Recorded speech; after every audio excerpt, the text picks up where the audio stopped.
Welcome back to our series, Meeting Jesus. We've been studying through the Gospel according to Mark over these recent weeks, and we're now just about to start Mark chapter 4. And before we do, let's set the stage. So far, we've been introduced to Jesus, who out of the blue comes and announces God's reign has finally come near. It's at hand, right? And Jesus then does things that amaze people, that astonish people. He heals people. He speaks with authority to evil spirits, and they are cast out. He teaches differently. He acts in ways that make it really feel like something's happening. A movement is beginning. And last time we even saw Jesus empowered some of his inner circle of followers, not just to be observers or listeners in an audience, but apostles sent out people who then went out to do the very same things Jesus was doing. So it was pretty clear Jesus seemed to be claiming something big was happening, and you can begin to hear at the ends of stories people murmuring, wondering, who is this guy? What are we witnessing? What's going on? And maybe underneath it all is this underlying question, could it really be true? Could it really be God's reign, God's own kingdom, God's coming near, what we've been waiting for and hoping for centuries? Is it finally happening? And so the underlying assumption for most everybody is, well, we'll know it. We'll know when God's kingdom comes because it'll be obvious, and it will be obvious to everybody. That seems to be the assumption, right? You'll know when it happens, right? Almost like if you're a little kid and you hear that they're predicting a snowstorm, and you ask, mom or dad, how will I know when the snowstorm comes? And they might say back, you'll know. There'll be snow coming down from the sky and wind whipping everywhere. It'll get cold. That's how you'll know, right? It'll happen. It'll be obvious. There's sort of this underlying assumption. When God's reign happens, it will be so obvious and sudden and glorious that, of course, everybody would recognize it all at once. And there's the hitch with Jesus, is Jesus shows up on the scene, and some people seem drawn to it. Some people are pulled into Jesus' movement. Some people are sure they've had their lives changed by him, but other people find themselves shrugging him off or not quite sure what to make of him. Some people are sure that he's in league with the devil himself and don't want anything to do with him. So here's the question: if Jesus really is bringing God's reign, if Jesus is the real deal, how come it doesn't seem obvious? If what Jesus is bringing really is the reign of God, then how come it's not bursting out everywhere all at once? Shouldn't it be this sudden thing, like you'll know when the blizzard is coming because there will be a blizzard? How do you know what Jesus is up to is the real deal?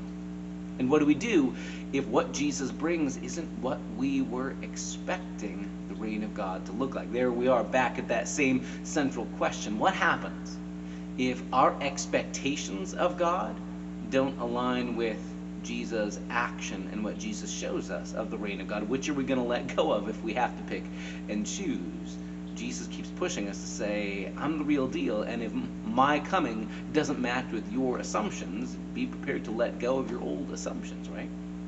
So anyway, Jesus, all that in the background, now addresses a crowd of people with his disciples listening in, and gives what Mark presents as like the central, basic, essential parable of how the reign of God works. And he tells a story that plenty of people have heard before that seems simple and innocuous enough, but there's a lot going on in it. And before we get to the details of it, it's worth starting and saying a parable is one of those weird literary devices that doesn't quite fit modern day categories, right? It's not like necessarily a fable where there's a moral at the end of the story. It's not like an episode of a kid's cartoon where you watch the little story and at the end here's the lesson everybody was supposed to learn. It's not quite an allegory usually where everything in the story represents something else. Sometimes that happens, but not always. It's not always meant to be something that is drawn right out of regular life. Sometimes Jesus' parables feel like preposterous, where characters or figures do things that are outlandish and surprising. And sometimes Jesus tells stories that are so ordinary and mundane they don't even feel like stories. They just feel like observations or object lessons of things that everybody knows. Parable can be this broad word, But Jesus always uses these parables that he tells as ways of giving a glimpse of what the reign of God is really like. In fact, often he'll say, the kingdom of God is like, the reign of God is like, and then he'll give a little story or an example or an object lesson. And it's going to be worth letting each of them stand on their own. So some feel more like stories with characters and tension and drama. Others feel like simple little sermon illustrations or object lessons. And not forcing them all to fit into the same mold, except to say that Jesus always uses these kind of stories or images or object lessons as analogies, as glimpses, as like, well, the kingdom of God is kind of like this. In other words, they're all about answering the question, what does it look like where God reigns? What does it look like where God's will is done? What does it look like when God's kingdom comes near?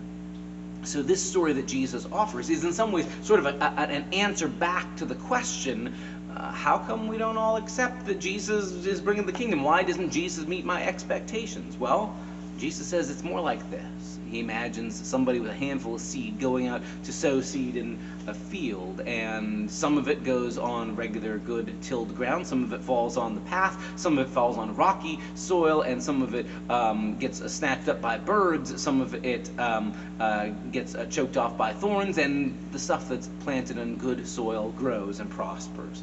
Then Jesus goes and talks to his disciples later on. They ask, like, what was that seed in the soil business all about? And as Mark tells it, Jesus gives this extended interpretation, explaining each thing as it kind of represents other realities. He says the seed is the word, and the sower plants the word, and there are people who respond, and the evil one snatches away the word, and they don't accept it because the seed has been snatched away. That's like the people on the path that the birds eat up the seed.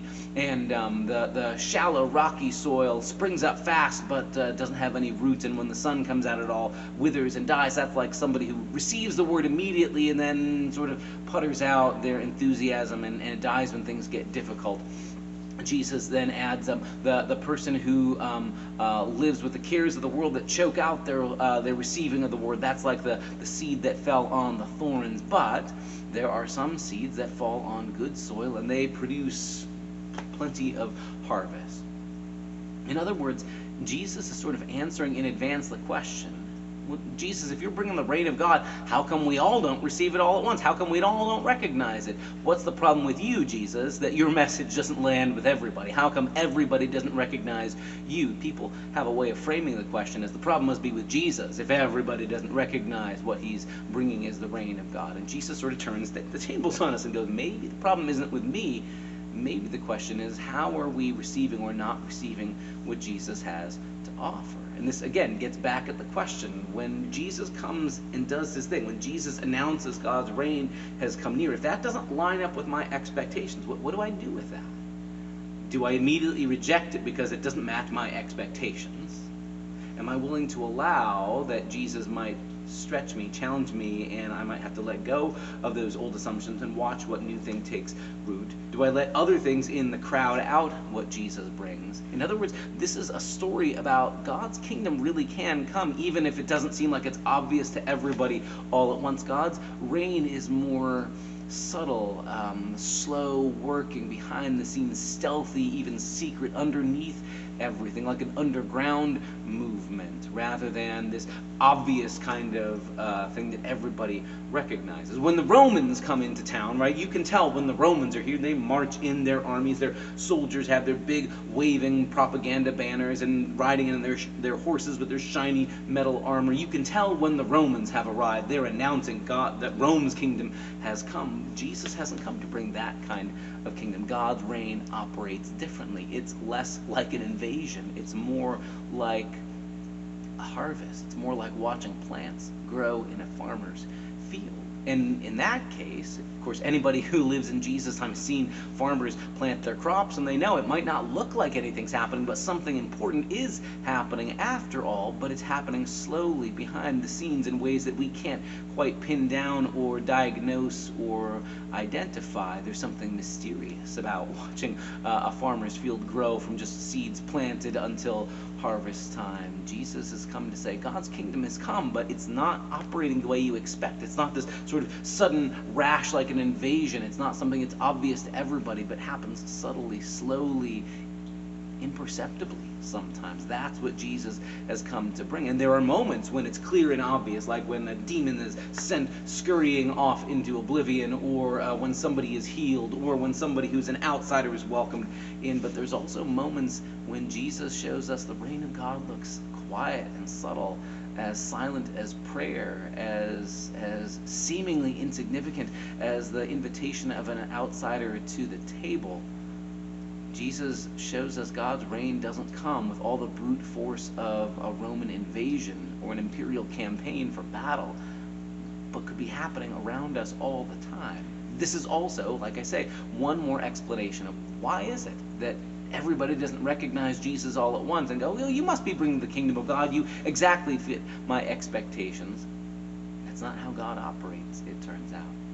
As we continue on through Mark's gospel, we're going to discover Jesus continues to surprise people, not just people 2,000 years ago, but if we'll let him, he'll keep surprising us. The question, I suppose, for us listening, reading in all these centuries later, is whether we will allow Jesus to keep surprising us, or if we decide we already know everything Jesus has to tell us and there's no possible room for surprise or something that might poke or surprise or stretch me, what will happen when Jesus plants the word in our hearts? Will we let him surprise us and grow something new? Will we let Jesus bring the kingdom into our midst right here and now?